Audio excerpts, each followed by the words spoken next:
디고리와 외삼촌. 그것은 너무나 갑작스러운 일이었다. 디고리는 악몽 속에서조차 겪어보지 못한 끔찍한 광경에 비명을 꽥 지르고 말았다. 앤드류 외삼촌이 재빨리 손으로 디고리의 입을 틀어막았다. 가만히 있어. 외삼촌은 디고리의 귀에다 쉿 하고 속삭였다. 네가 소리 지르면 엄마가 듣겠지? 그럼 엄마가 얼마나 놀랄지 잘 알 텐데.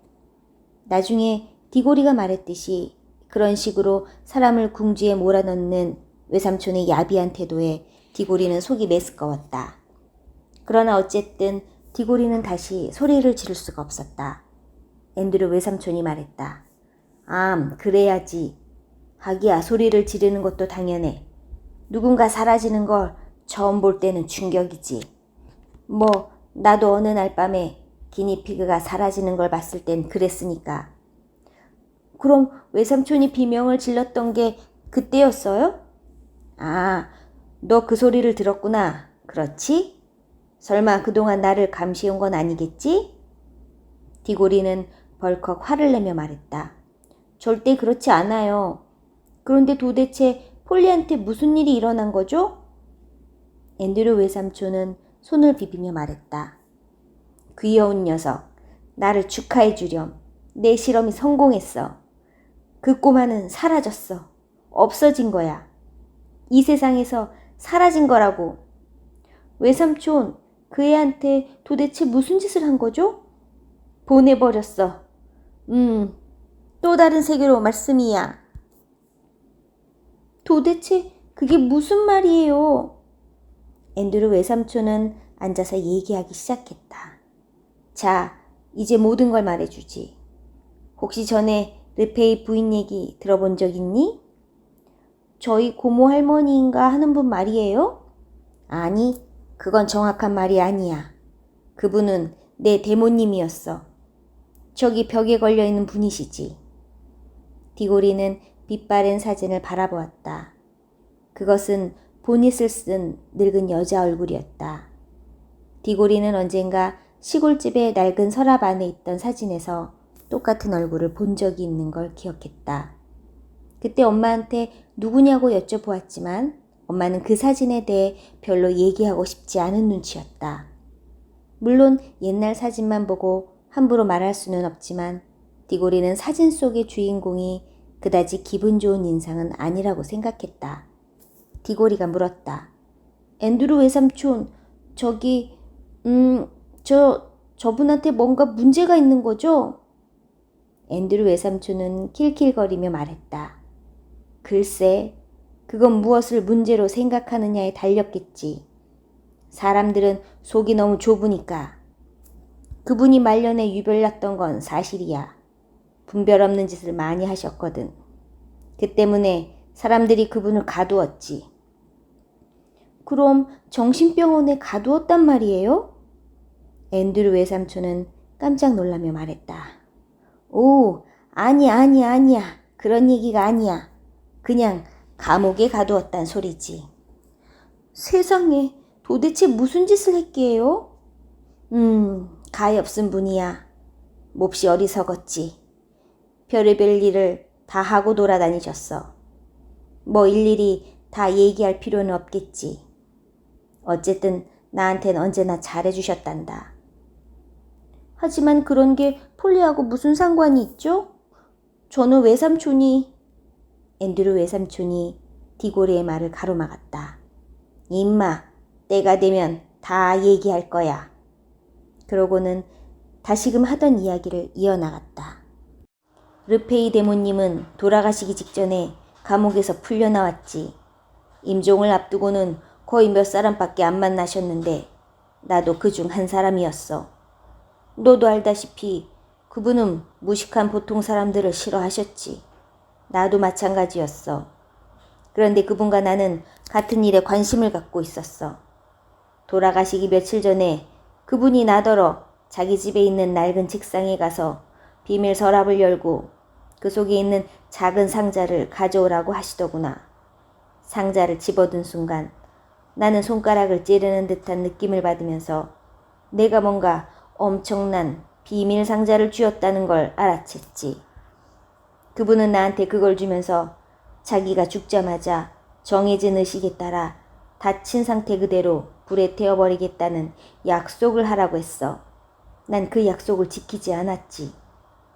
이제 보니 외삼촌은 아주 비열한 사람이군요. 앤드루 외삼촌은 당황한 표정을 지으며 말했다. 비열하다고? 아, 무슨 뜻인지 알겠다. 모름지기 사내 녀석이라면 기필코 약속을 지켜야 한다. 이 말인가? 옳은 소리야. 옳고 말고 당연한 얘기지. 네가 그렇게 배웠다니 이거 여간 기쁜 게 아닌데? 하지만 네가 꼭 이해해야 할 게 있단다. 그런 규범은 어린 사내 아이나 하인, 여자, 그리고 보통 사람들한테나 적용할 수 있는 거야. 심오한 연구자나 위대한 사상가들, 혹은 현인들한테는 기대하기가 힘들지. 디골이 그럴 수는 없는 거란다. 바로 나처럼 숨겨진 지혜를 가진 사람들은 일상적인 기쁨에서 단절되어 있듯이 일상적인 규범에서도 자유로운 거야. 디골이, 우린 고귀하고 고독한 운명을 타고났단다. 한숨을 쉬며 말하는 외삼촌의 얼굴이 어찌나 심각하고 고귀하고 신비로워 보이는지 디골이는 잠시 동안 외삼촌이 훌륭한 이야기를 하고 있다고 생각했다. 그러나 곧 폴리가 사라지기 전에 외삼촌이 지었던 음흉한 표정이 떠올랐다. 그 순간 디골이는 앤드루 외삼촌이 내뱉은 거창한 말을 꿰뚫어 볼 수 있었다. 디골이는 속으로 생각했다. 외삼촌의 말은 자기가 원하는 걸 위해서라면 무슨 짓이든 할 수 있다고 생각한다는 뜻이야. 앤드루 외삼촌이 말했다. 물론 나는 한동안 감히 그 상자를 열어볼 생각도 못했지. 그 안에 굉장히 위험한 게 들어있을 거라는 사실을 알고 있었으니까. 왜냐하면 내 대모님은 몹시 보기 드문 여자였거든. 사실 그분은 이 세상에서 요정의 피를 지닌 최후의 인간이었어. 디골이, 아마도 넌 지금 요정을 대모님으로 모신 최후의 인간과 얘기를 나누고 있는 거야. 그래, 이건 네가 늙어서도 기억할 만한 거리가 되겠지? 디골이는 속으로 그 여자는 나쁜 요정일 거야 하고 생각하고는 큰 소리로 말했다. 그런데 폴리는 어떻게 된 거죠? 그놈의 소리 어지간히도 하네. 그게 무슨 중요한 일이나 되는 것처럼. 내 첫 임무는 그 상자를 연구하는 거였지. 몹시 오래된 상자였어. 그때 당시에도 나는 그 상자가 그리스, 고대 이집트, 바빌로니아, 히타이트족, 중국 것은 아니라는 사실쯤은 알고 있었지. 그런 나라들보다 훨씬 오래된 나라의 것이었어. 오, 마침내 진실을 알아낸 날 어찌나 기가 막혔던지. 그 상자는 바로 아틀란티스 거였더라고. 사라져버린 아틀란티스 섬에서 내려오던 것이었지. 말하자면 유럽에서 발굴되는 석기시대 유물보다 몇 세기나 앞선 것이었단 뜻이야. 더욱이 그 상자는 다른 것들처럼 거칠거나 조잡하지도 않았어. 왜냐하면 아틀란티스는 대초부터 신정과 궁전, 지혜로운 사람들로 넘치던 위대한 도시였거든.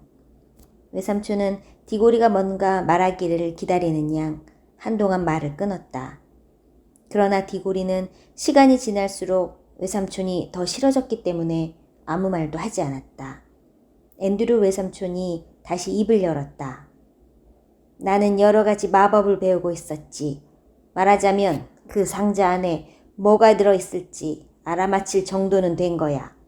나는 여러 가지 방법을 시도하면서 가능성들을 좁혀나갔지. 그러다 보니 괴상한 사람들도 덜어 만나게 되고 아주 불쾌한 경험을 하기도 했지. 내 머리가 허옇게 생 것도 다 그 때문이야. 마법사가 된다는 건 정말 쉬운 일이 아니니까. 결국 건강까지 해치고 말았지. 하지만 나중엔 좀 나아졌어.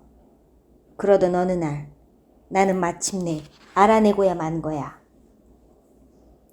앤드류 외삼촌은 아무도 얘기를 엿들을 수 없는 상황인데도 몸을 앞으로 숙이고서 거의 속삭이다시피 했다. 아틀란티스의 상자에는 우리가 사는 세계가 시작될 때 또 다른 세계에서 가져온 어떤 것이 들어있었어. 자기도 모르게 호기심이 발동한 디고리가 물었다. 그게 뭔데요? 그냥 먼지일 뿐이야. 바싹 마른 고운 먼지. 그다지 볼만한 건 아니었어. 어쩌면 평생 노력한 대가치곤 보잘것없는 거라고 할 수도 있지. 아, 하지만 나는 그 먼지를 보자 저 먼지 하나하나가 한때 다른 세계에 있었던 거라는 생각이 들더구나. 물론 너도 알겠지만 다른 세계란 다른 행성이란 뜻이 아니야. 행성은 우리가 사는 세계의 한 부분이고 네가 아주 멀리 가기만 하면 닿을 수 있는 세계지. 그러나 정말로 다른 세계, 다른 종류, 다른 우주라서 이 우주 공간을 아무리 여행해도 결코 갈 수 없는 그런 세계야. 오직 마법을 통해서만 갈 수 있는 세계. 어떠냐? 앤드류 외삼촌은 손을 비비면서 불꽃놀이 할 때 나는 소리처럼 손가락 마디를 타다다닥 꺾어댔다. 외삼촌은 계속해서 말했다. 단지 정확한 형태로 돌려놓을 수만 있다면 그 먼지가 원래 있었던 곳으로 우리를 데려갈 것이란 사실을 알아냈지. 그러나 문제는 정확한 형태였어. 내 초기 실험들은 하나같이 실패였지. 기니피그로 실험해보았지만 몇 마리는 죽어버렸고 어떤 놈들은 작은 폭탄처럼 터져버리더군. 예전에 기니피그 한 마리를 제 손으로 키운 적이 있는 디고리가 말했다. 정말이지 잔인하기 짝이 없는 짓이군요. 넌 어쩌면 그렇게 딴소리만 골라서 하냐. 기니피그는 원래 그러려고 세상에 나온 거야. 게다가 난 버젓이 돈을 주고 그놈들을 샀어. 가만, 내가 어디까지 얘기했더라? 아, 그래. 마침내 나는 반지를 만들어내는데 성공했지. 노란색 반지들이었어. 그런데 다시 새로운 문제가 생긴 거야.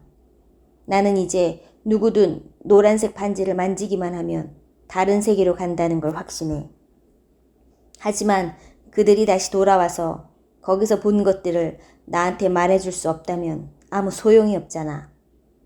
그럼 그들은 어떻게 되는 거죠? 다시 돌아올 수 없다면 엄청난 공경에 빠지는 거잖아요. 앤드류 외삼촌은 도저히 못 참겠다는 얼굴로 말했다. 넌 뭐든지 삐딱하기만 보려고 하는구나. 이게 얼마나 중요한 실험인지 모르겠어? 누군가를 다른 세계로 보내는 이유는 그 세계가 어떤 곳인지 알아내기 위해서란 말이야. 그렇다면 외삼촌이 직접 가시지 그랬어요? 디고리는 이 단순한 질문에 외삼촌이 어찌나 놀라고 불쾌해하는지 이제껏 어느 누구에게서도 그런 표정을 본 적이 없었다. 외삼촌은 다짜고짜 소리쳤다. 내가? 너 정신이 나갔구나. 지금 내 나이에 게다가 이런 몸으로 불쑥 다른 세계로 들어가서 그 위험과 충격을 견디란 말이냐. 세상에 이렇게 뚱딴지 같은 소리는 태어나서 처음 듣겠네. 도대체 네가 지금 무슨 말을 했는지 알기나 하니? 다른 세계가 뭘 뜻하는지 좀 생각해봐. 어떤 것을, 무엇을 만날지 모르는 거란 말이야. 결국 그 때문에 폴리를 그리로 보낸 거군요. 디고리는 분노로 뺨이 화끈 달아올라 있었다. 아무리 내 외삼촌이지만 외삼촌은 자기도 무서워서 못 가는 곳에 비겁하게 어린 여자애를 보냈다는 거예요? 앤드류 외삼촌은 주먹으로 책상을 콱 내리쳤다. 닥쳐! 너처럼 작고 지저분한 꼬맹이 녀석한테 그런 말을 들으려고 이야기를 한 건 아니야. 넌 몰라. 난 위대한 학자이자 마법사이자 전문가로서 현재 이 실험을 진행하고 있는 당사자란 말씀이야.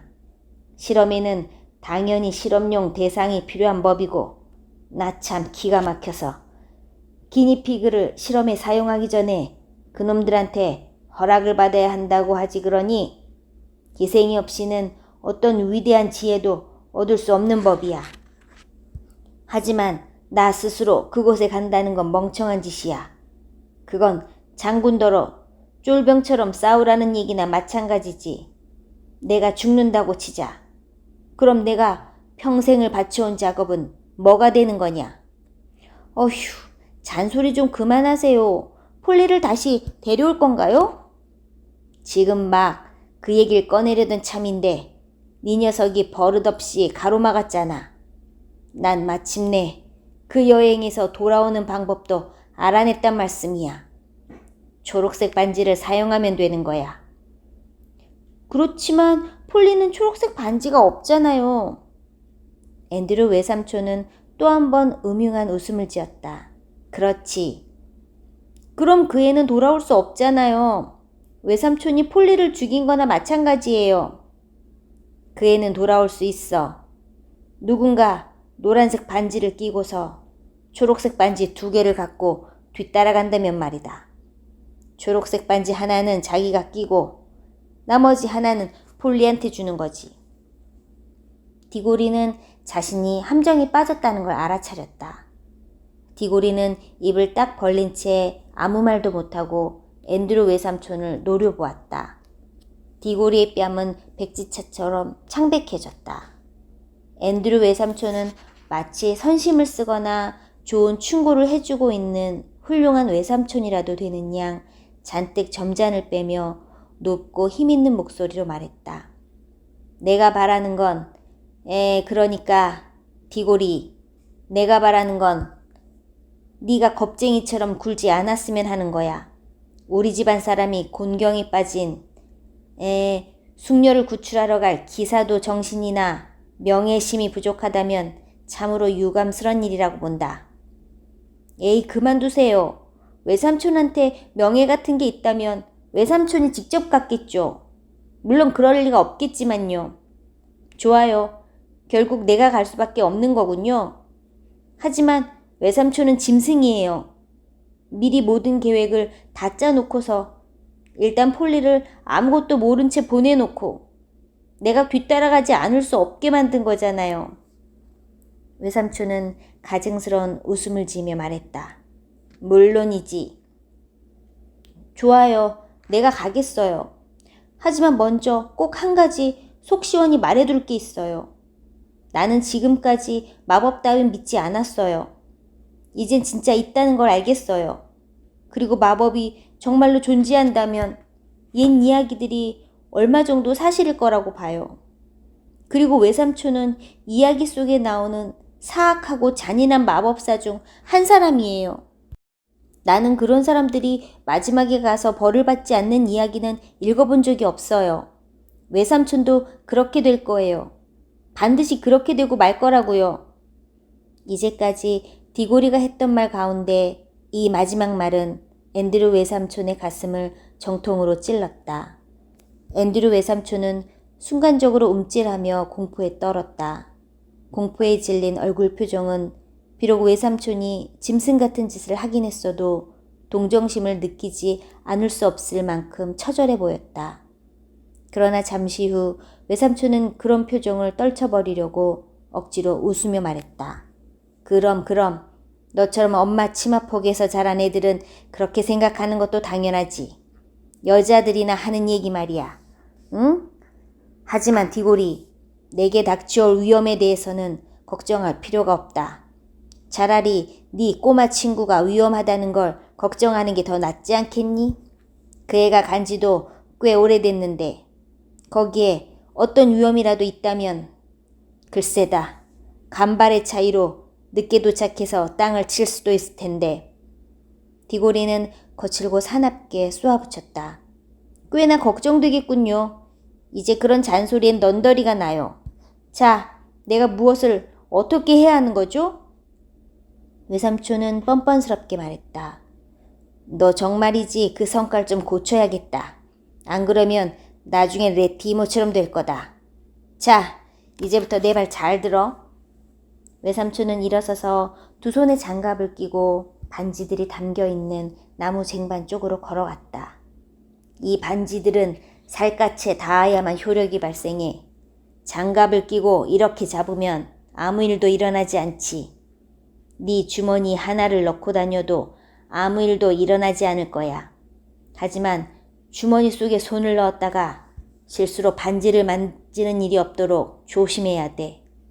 노란색 반지를 만지는 순간 너는 이 세계 바깥으로 사라지는 거야. 그리고 이건 아직 실험해 본 건 아니지만 말이다.